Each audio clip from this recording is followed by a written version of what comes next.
Hello, you all. I come to y'all to let y'all know my experience with adenomyosis and the ending result of it. So, I was battling this condition for years that I did not know what it was. I did not find out what it was until December of 2021.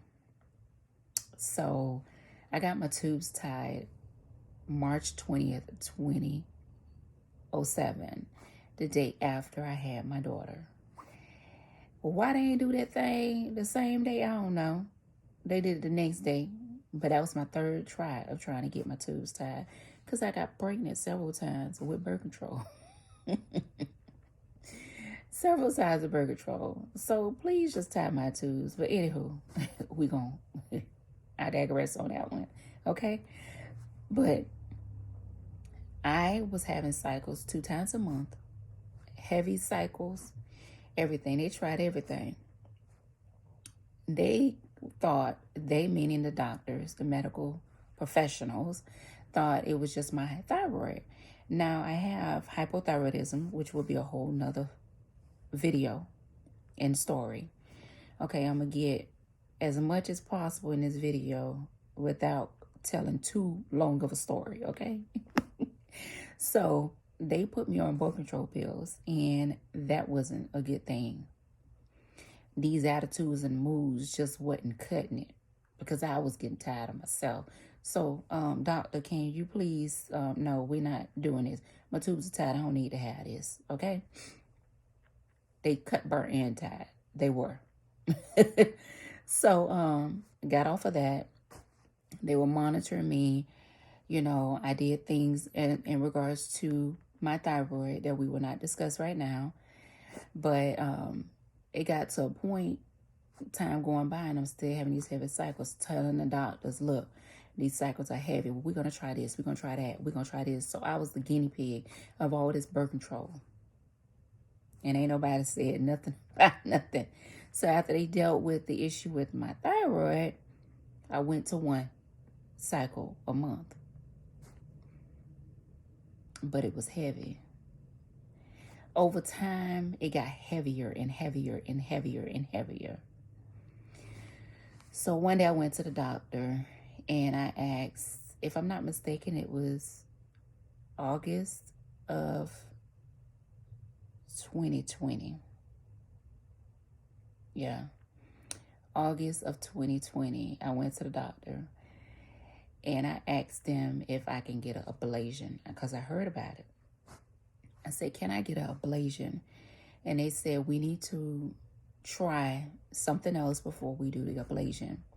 Unbeknownst to me, of all the details of the ablation, but I know people that had it. And I'm like, why not? Let me try the ablation. So they wanted to try the Mirena first. I got the Mirena. I did bleed. I had spotty cycles. Now, at this time, no one has ever done a ultrasound on my stomach to look at my uterus. Nobody has ever went up in there, nothing in regards to that besides of, the pap smear or what have you. That's it. Okay. The issue in regards to the bleeding, nobody never did it. So I got the IUD. It went a few months. And I would say around February or March, I started back bleeding again. And I'm like, wait a minute. Like, what's going on? Did it move? Did it shift? What's going on? I was spotting sporadically. I spot every day. It'll be good in the morning, then later it'll be spotting, then I'll be good, and then later I'll be spotting. And it just kept, here and there. Couldn't be intimate because guess what? I started bleeding. And me, I know some people, they like to do that, but that's not, I don't get down like that. I don't like to do that. I don't like to do that. But this was like every day, and it was hard to have a intimate relationship. So I went and I asked the doctor, I say, look, I made an appointment. I say, look, I need this to be taken out. And I made that known prior to my appointment. So when I went to my appointment, this was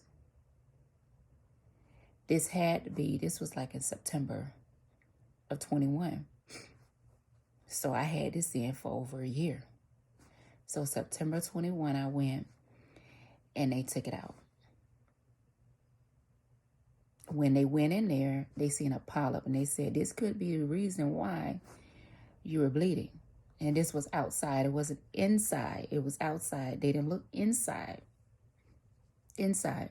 And mind you, they put the Mirena in there. So they get in there. They said, well, do you want us to take the polyp out? Yes, take the polyp out. Take it out. So do you still want to take out the Mirena? Yes, I still want you to take out the Mirena too. Take them both out. Both of them. So then after that, they took it out and I started bleeding maybe the second day after they took that out. I spotted a little bit after they took it out. Then I stopped. And then I just bled like very heavy for days. For days. So my cycle seemed as if it got even heavier with me and very upset with me because I had that IUD up in there. That's how it seems to me. My cycle was staying on for like 15, 16 days. Like 15, 16 days. Like 2 weeks and a half. That cycle stayed on. I used to use like a whole pack of the purple pads. Then I went to using the pens, then the pads. After the heaviness stopped, like for like 3 days, 4 days, I used to have to stay by the bathroom because I had to run to the bathroom. And when I used to pull down my pants to use the bathroom, it just gushed out. So that seemed to be as if like, look, I can't do nothing. I can't go anywhere for about a week when my cycle come on. Like, this is ridiculous. Like, it got very, very heavy.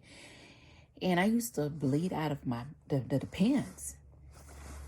Like, it was ridiculous. Like, I spent a lot of money on pads and Depends. And I felt kind of like, oh my gosh. Dealing with all this heavy bleeding and the adenomyosis that I ain't know I had now. My daughter used to help me and put a bag in the bathroom for me with changing clothes and stuff. Take showers all day. Changing up stuff like it's like a baby. Like you gotta wipe and clean so much. Go to work, make sure I have my bag with the pads, the Pampers, the Depends, the wipes, everything. Lysol wipes, everything. Because you gotta clean up because when I'm trying to go to the bathroom, pull down, everywhere. Just like a faucet, just running out. The pain, the embarrassing moments, it was just so painful. It was painful and it was embarrassing. And you had plenty of times that you didn't feel woman-like. Because I know I didn't. Not with all that blood and that pain. And you couldn't even have an intimate relationship because you're bleeding so much or you're in pain and you aggravated, you frustrated. I don't want to be touched. I don't feel like a woman today. I don't, it was a mess. It was a mess. It was a mess.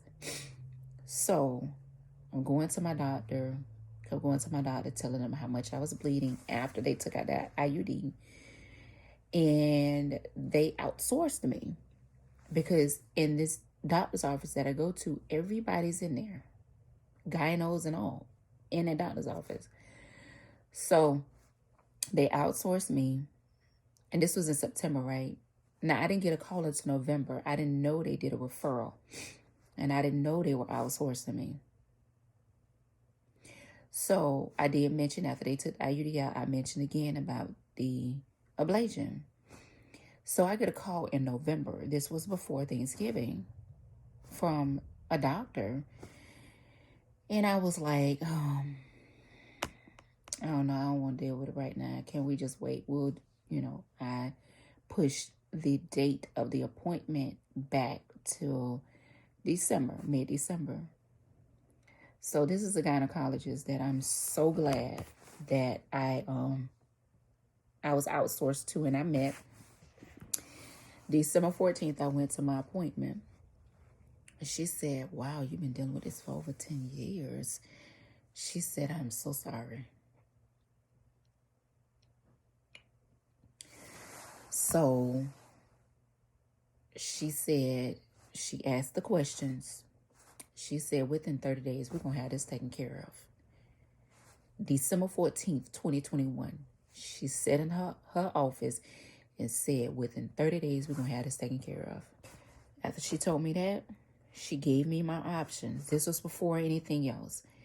But she, based off of her experience, she told me, she said, I believe you have adenomyosis. And she gave me my options. The ablation. But she said the ablation was not permanent. A lot of people told me it was permanent. Ablation is not permanent. And she said due to my age, she would not recommend that for me because it only lasts a certain amount of time. And she will do that if I wanted to. But it was more so for those that are reaching the age of menopause. I said, okay. She said, that's an option. She said, you can also have the option of the IUD again. She said, you can also have the option of taking these pills. And it was called Erin. And she told me about Erin, ERRIN. I said, okay. And then she told me about the hysterectomy. I said, okay. Okay. So I'm thinking, she told me about the ablation. She told me it only lasts 5 years and this and that. That's a no for me because I ain't finna go back to that. That's a no for me. Plain and simple. So when she told me about the hysterectomy, she told me about the vaginal hysterectomy and the other one going in cesarean cut. And then you got the laparoscopic hysterectomy and so forth and so on. It depends on what's going on in your uterus and how big everything is, if you got fibroids and da-da-da-da, what you can get. I said, okay. So I'm asking her about the hysterectomy. You get all these wise tales about the hysterectomy. So I'm asking her about the hysterectomy because I want to know. I need to know. So I'm like, if I get the hysterectomy,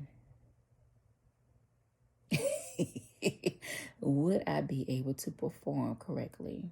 Would I need assistance with performing?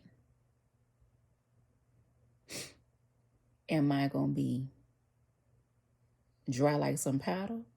Or am I going to flow like the river? The ocean, matter of fact. She laughs because I talked to her just like that. We deep in this. She laughed and she said, Bree, look, you're going to be fine. She said, we're going to do our next appointment, which will be the ultrasound, and we'll know how to go from there. She said, as long as it's nothing outside of your uterus and attacking your ovaries will be fine. And she said, if you keep your ovaries, that will not push you in menopause. If I take the ovaries out, then I will have to give you the tools so you can still be woman-like. I told her I don't want to do that. Which, if it was medically needed, it was medically needed. But I don't want to do that. Not right now. I'm 41. Prime, baby. Prime. Can't do it. So, I started, after the appointment, we set the appointment for the next week. After the appointment, I researched every day, all day about this vaginal hysterectomy and the adenomyosis. Now, mind you, she haven't medically diagnosed me with it yet because we ain't finished with the testing. But she told me more than likely that's what I had. So when I got back to my next appointment, which was my ultrasound, She was there, and I told her that I had made up my mind what I wanted. And it was based off my research, vaginal hysterectomy. Now I was still nervous because for years, since you little, that's all you hear about people talking about people with a hysterectomy. Oh, they don't get wet. They stuff don't be the same, this and that. And, listen, as I said, I'm 41. I'm in my prime. I can't, hey, I don't want no assistance because I don't need it. I wasn't needed it then. Remind you, I was barely even doing anything because I was bleeding all the time. But I don't want no assistance. I don't want to have no assistance. That was my thing. So she laughed at me every time, and she said, Bree, you gonna be fine. I had my ultrasound. I came back a couple days later. Now I think I was in her office maybe every week, maybe two times a week. Because she told me within 30 days we're going to have this taken care of. We did the ultrasound. So when we did ultrasound, she said she's seen more polyps up in my uterus. And she's seen it was a little fibroid growing as the size of a dime. This is what she said at the time. I said, okay. And then she said, usually with adenomyosis, it creates grooves in your uterus. And mine created pockets. Instead of grooves, it was pockets, and it was holding the blood. And that was making the blood just come out because it had pockets and not grooves. So I was like, oh, Lord. And she said, the good thing is it's nothing outside of your uterus, and it's nothing around your ovaries. So she said, we're going to be fine with that. I said, okay. So after that, I did get blood work done. She did that all in the office. This office has the blood work, the ultrasound, everything. Look, she good. She good. You hear me? Her whole staff is good. So I go and I'm ready for the biopsy to get done, the hysteroscopy. This was the worst part for me. This was the worst part. The I think it's called hysteroscopy or something like that. I can't pronounce it. But y'all know what I'm talking about. The hysteroscopy, when they go up in there with the thin, long tool to look up in your uterus. So she looking up in there. She talks to me through this whole thing. She tells me when she's going to inject me, what she's going to inject me with, what I'm going to feel, da-da-da-da. So in my mind, I'm thinking I'm going to be ready for this. No, I wasn't ready. I was not ready. She injected me with this. And she told me the medicine name, but I can't remember it to save my life. When she injected me, everything down there went numb. I felt tugging, but everything down there went numb because she got to do the biopsy of my uterus. Have to make sure it's not cancerous. My body went to shaking like crazy. My heart went to pounding. And she told me, come on, talk to me. And I'm trying to talk to her, but I could not grasp my breath for nothing. You hear me? And I thought I was ready because she told me what it was going to be. She told me how it was going to do me. She told me what I was going to feel, but I was not ready. I was not ready. Man, I was shaking and everything. She said, oh, you did so good. But I'm no, listen. Okay, Dr. Worley. Okay. She said I did so good. Okay, if that's what you say. On my way driving home, I still ain't feel no pain because I was still numb. But it started. Like, it started wearing off. But, the numbness started wearing off. But I was still shaky. I couldn't focus on more than one thing. I was driving home, but I couldn't focus. I was shaky, very shaky. And I was like, oh, Lord. I was in pain for a couple of days and I bled. But I mean, it wasn't very painful, but it was painful. That was the most painful part of this whole process, besides these periods, okay?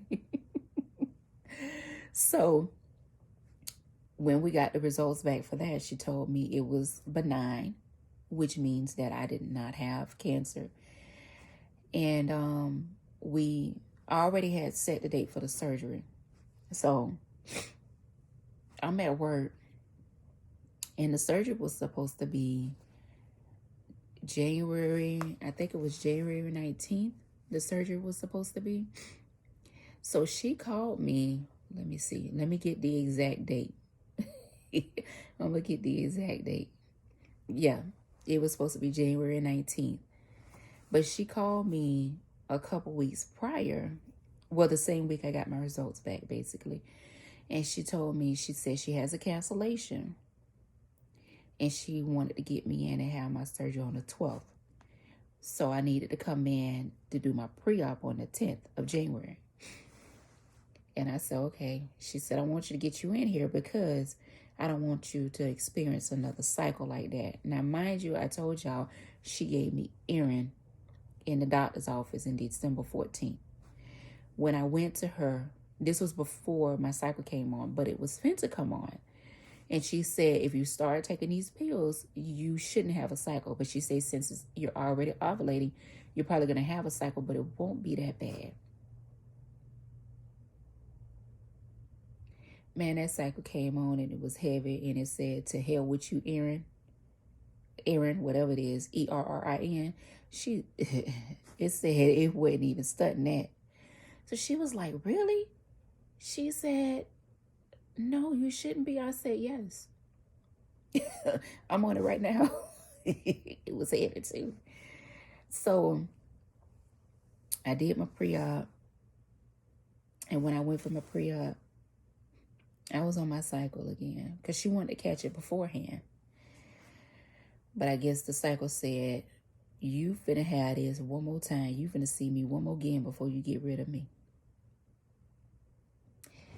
I told her I was on it. And she said, are you still taking those pills I gave you? I said, yes. But it's still on. And it's very on. And she was like, well, just think this is going to be the last 36 hours that you don't ever see that cycle. So I was like, okay. So on the 12th I went in. It was very heavy. I had on my pample. They gave me the changing clothes to change in for the hospital. And then they gave me the little pads. I said, what this going to do? She said, put 2. What that's going to do? The 2 pads for this, that's not going to do anything. I go to the bathroom, just pull down pants, and it's going to gush hot. No, So the lady told me to take off my Depend and put that on. So when the other nurse came in, I said, can I put my Depend back on?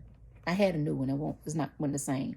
In my bag, I had more Depends in my bag. I always traveled with my Depends in my bag. So I put me another Depend on. If it had me around here bleeding out everywhere, I put me another Depend on because they could take it off. So when Dr. Worley came in, she spoke to me. She said, these are the last few hours you finna have this cycle. I said, okay. I was nervous as hell. Y'all hear me? Very nervous. I knew I was in good hands, but I was very nervous with the surgery. Very nervous. I'm like, oh, Lord. And then I'm thinking, how they gonna get this out of my coochie? Like, I know with a baby, you dilate. But they taking this out. How they gonna get this out of there?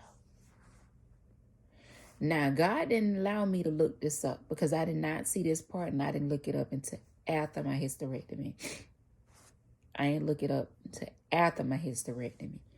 But in my mind, how you gonna get this out of my coochie? They gave me some medicine. They came in and gave me some medicine before they pulled me back into the surgery room. And they gave it to, I took the pills. And while going back there, they laid me on this thing, strapped my hands down. And the guy had this stuff over my nose. And he had it on the side. So me, I just want to be out. So you can take care of everything. I want to be out. Just knock me out. He had it on the side. I said, you ain't got it on my face. He said, I know. I said, put that thing on my face. Knock me the hell out. Put it on my face. I'm ready to go. I'm ready to go. So this was like around about 11:30ish or so. About 11:30 or so. So when I woke up, when I came to, it was almost 4. Or maybe, yeah, about 4 o'clock or so. And I wake up and go back down. I wake up and go back down. And then the nurse that was in there, she was like, you can go back to sleep. It's okay. She said, you can lay back down and go back to sleep. She said, because they gave you some real good stuff, girl. And she laughed. I said, yeah. Yeah, because I felt it too. No pain. She said, are you pain? No. Whew. I just laid there because I was, listen, I was on cloud 9. Then eventually they took me to my room. And they asked me if I would want the medicine that they were giving me or another medicine, which is kind of like a stronger dose of Tylenol. And I was like, yeah, I want that one. I don't want the hard stuff because I'm kind of scared of that. I mean, even though they gave it to me, I'm kind of scared of that. And I ain't want that. So I got the other stuff. So I'm in there. They gave me the medicine and I didn't like the catheter. That just felt very weird, but I had to keep it in. And then the gauze, the packaging that they had in there, I ain't like that either. That stuff, I ain't like that. I laid there with the catheter and the packaging in there. And when my nurse came in one day, because she said they were going to take it out the next morning, which would have been probably like 9 or so. And I told her, I said, could I please take this out now? Because the catheter just wasn't sitting right with me. And then that packaging and just wasn't, they want you to pass gas, but I couldn't because it was right there on it. Man, that lady said, well, they said the next morning. It's after 2, so it's the next morning. So if you want me to, I'll go ahead and take it out. Please take it out. So she took out the catheter and she took out the gauze, the packaging, which is gauze. She took it out. Boy, you talking about relief? Oh my gosh, that was a relief when she took that up out of there. Now, I ain't had no pain. It was just like it was soreness. And I was, bloated. I was swollen. But it was soreness. That first time I went to the bathroom, oh my gosh, it burnt. Now, she told me it was. Man, that stuff burnt so bad. She told me that it was going to be something similar to a UTI. And I said, ma'am, I'm sorry. I don't know how that feels.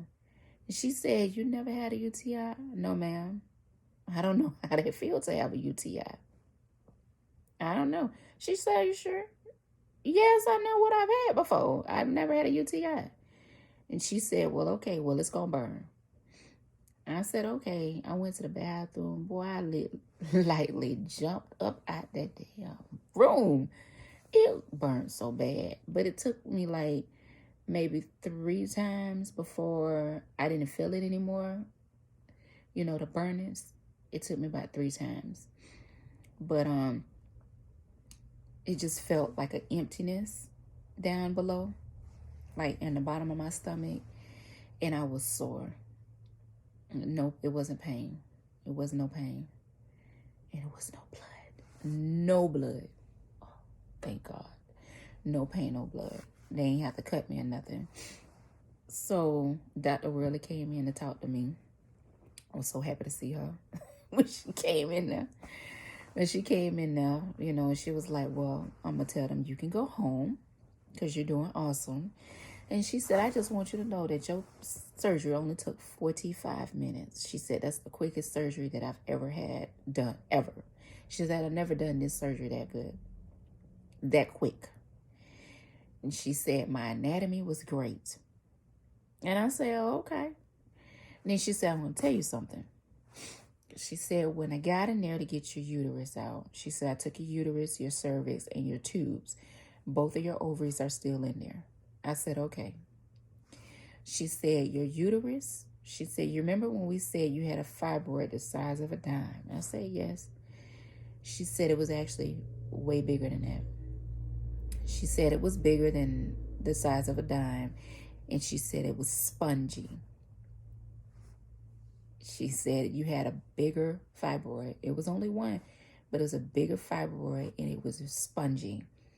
And then she said, yeah, you had those grooves, the pockets of blood. And she said due to that fibroid being so spongy, that's why your cycle and you were bleeding so much and you were spotting so much. And I tell y'all, I used to wear a panty liner all the time. Every day I wore a panty liner because I didn't know what was coming. Sometimes you'll have like, discharge and you think it's discharge, but it was actually blood. Blood has different stages. So you'll think, okay, I'm just going to spot because it's this color. But then no, it was that darker color. Then you get bright. Then they get dark and bright and dark. So it always used to fool me. So I said, okay. So when she said it was spongy, like a sponge, she said you just squeeze it and that blood will just drip out. So she was like, your uterus was holding in. She said you had a really bad case of adenomyosis. And I was like, wow. And the only thing I said is thank you. That's it. Got ready to come home. I couldn't drive for, 12 days, 10 days? I couldn't drive. So the boys got me out the house maybe once a week when they were off. Got me up out the house. The only time that I had felt pain was when I did too much. When I stood up too much or I walked too much, that's when I was in pain. Every day you had to increase your walk so you can get used to it. But I waddled. I did. It was an emptiness and I waddled. And I had people saying, are you okay? Why are you walking like that? I waddled. Like, even though the uterus is a small piece of you, it's empty there where it used to be. You had the cervix, I had the uterus, I had the tubes. I waddled. I was swollen for weeks. Like I think I did videos and you could tell my stomach, I was swollen for weeks. But that hysterectomy was the best thing that could ever happen. And get back to this piece when they say your sex drive gonna go down. You're not gonna get wet no more. You ain't gonna be able to be pleasured, or you ain't gonna be able to please no man no more. Call them a liar to their face, baby. Because, baby, ain't nothing better. I tell you, it was nothing better. I had my surgery January 12th. She didn't release me until March 23rd, if I'm not mistaken. It was March 23rd. She told me 2 days, I'm home 2 days after my surgery. And you get the thump, thump, thump, thump, thump, thump, thump, thump, thump, thump, thump. And I'm like, oh my gosh, what's going on? I just had surgery. Like, what's going on? She craving it. I'm like, Lord, please. So then time going by and all day long. I get to the point and I'm praying to God, like, God, please calm this down. Don't take it away. Please don't take it away. But calm it down until it's time and until he comes. Man, I can be riding, I can do whatever. Like, what the hell going on? Like, girl, if you don't calm the hell down. Listen, I went to the doctor, and when she examined me at my 6th week, that was painful. It hurted. It did. So I was like, I'm glad I was not or didn't think about it, because her examining me hurted me. It did. So she was like, you need to go 4 more weeks. So it was 10 weeks before she released me. Now, I was a person that was moist. I don't need assistance. We're going to keep it like that. Listen, mama done graduated, baby. She got a PhD with honors. She got 10 of them. Hell. Listen, this drive is like quadrupled. My drive has like quadrupled. She definitely don't need no assistance. Like, even with her. So don't let these people around here feel y'all head up with them lies about you ain't gonna get wet. You ain't gonna have no drive. Because, baby, listen. Listen. He better be able to keep up with me, baby.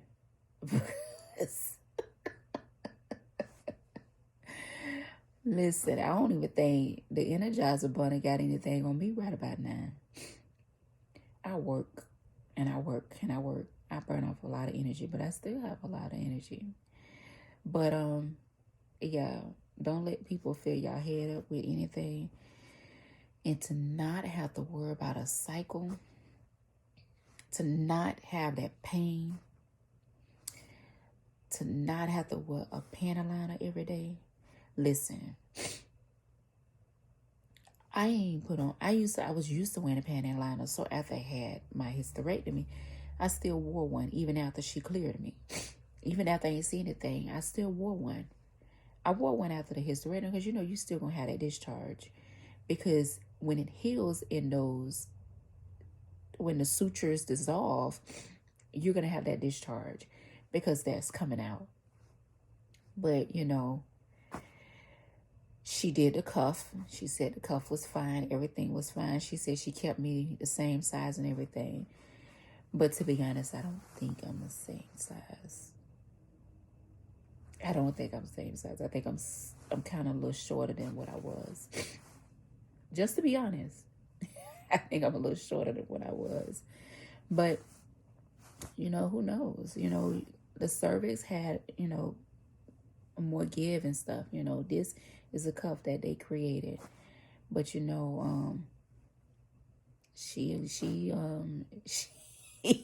I don't want to get in too much detail, but, yeah, it's the snapper and it's a suction cup. Take it how you want to take it. Nothing but Fiji over here, baby. But, right, don't listen to these people. If you can get a hysterectomy and keep your ovaries, get it. Get it. Tell you, I never felt this good in my life. Ever in my life. Ever in my life. I praise God. Never felt this good in my life. Ever. To not have to worry about pain.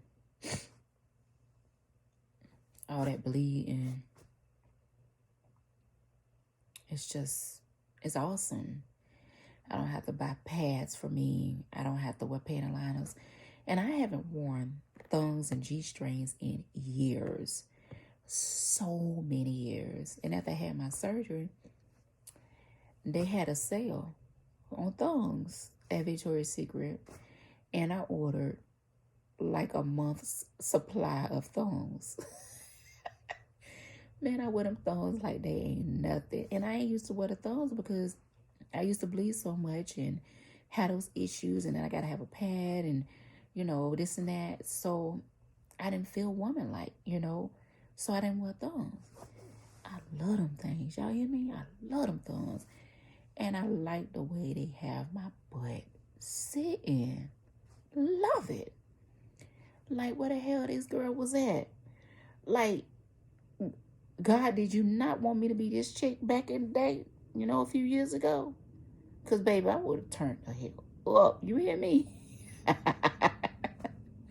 But, yeah, I wear my thongs now faithfully.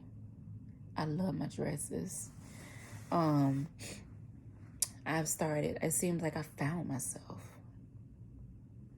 It just seems like I found myself. Like I feel so amazing. I ain't gotta wear no panty liner for nothing. And guess what? Ain't nothing in my underwear either. You don't have that discharge like that. Nothing. Nothing. That's nothing. You ain't gotta ever have a pap smear again. Now they gonna check you. Like a few weeks ago, I went for my women's check. They gonna check you for, you know, the STIs and stuff like that. They're gonna check you for that. And I had all that done.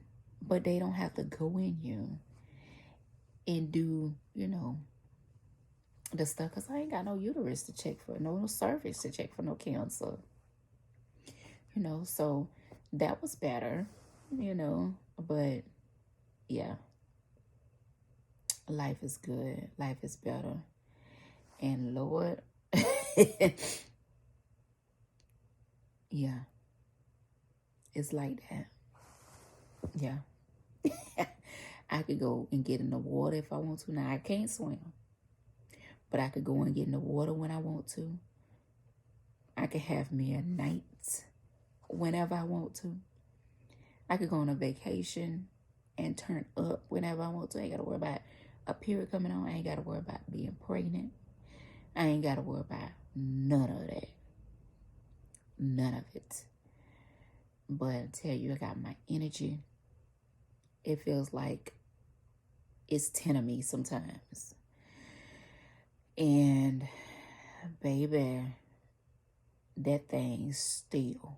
When I looked and checked at how they performed the hysterectomy, I likely cried. Now, I'm a water bag already. I know y'all see me wiping my little eyes and stuff throughout this video. But I seen how they do that on YouTube. I don't know why God did not allow me to do that, because I probably would have chickened out. How they have these things and how they pull you open, because mind you, they're taking this out. So therefore your cervix is not going to dilate. They're not going to dilate anything to get that out of there. They got to get it out there some way. So they pulling it. They have these things, and I seen they pull it. I like to cry. I said, oh my gosh, my little coach, they did that to my coach. Oh, they did that to my coach. Oh my gosh. Oh my gosh, I like to cry. I lightly cried. Because that's torture. That is torture. You don't do stuff like that. I ain't a person for that roughness like that. She got to stay intact. No. She got to naturally grip. I don't get how y'all get, but I am fine. I feel the best that I've ever felt. It's amazing. The drive is quadrupled. She is even moist than she was before. The energy is top notch. So whoever you are, and I don't know, friend. I can have a friend. I got a friend right now. I don't want a friend. A friend is just like, hey,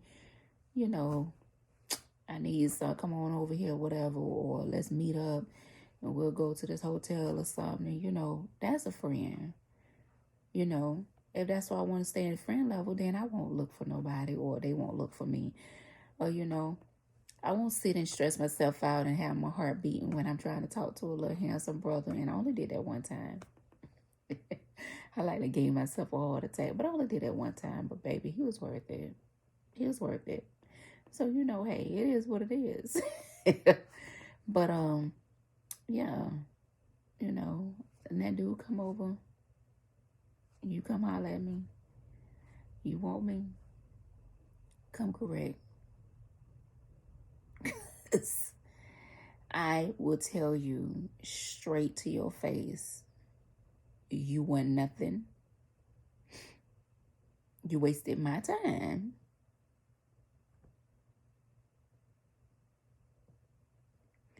Why deal with you and I can do myself better? Oh yeah, I'm very honest.